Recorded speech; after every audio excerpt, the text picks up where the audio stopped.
ज़मीर हुसैन ज़मीर हमारे नुमाइंदे हमारे साथ मौजूद हैं। मजीद तफसीलात इनसे जान लेते हैं। जी ज़मीर, आगाह कीजिएगा।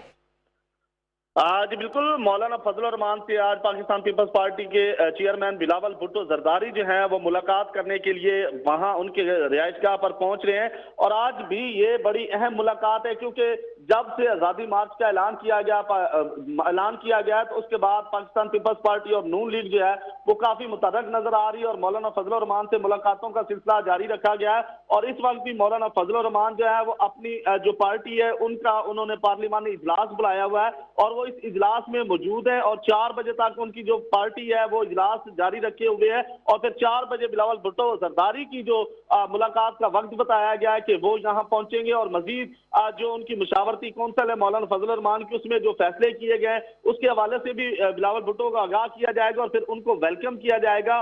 और जो आजादी मार्च है हुकूमत के खिलाफ उसके हवाले से हिकमत अमली तरतीब दी जाएगी क्योंकि अब आजादी मार्च के दिन जो है वो करीब है क्योंकि अक्टूबर का महीना बताया गया था। तो अब जो अक्टूबर का महीना वो भी शुरू हो चुका है और अब मौलाना फजलुर रहमान जो है आजादी मार्च के ठीक है ज़मीर हुसैन, बहुत शुक्रिया तफसीलात से आगाह करने के लिए।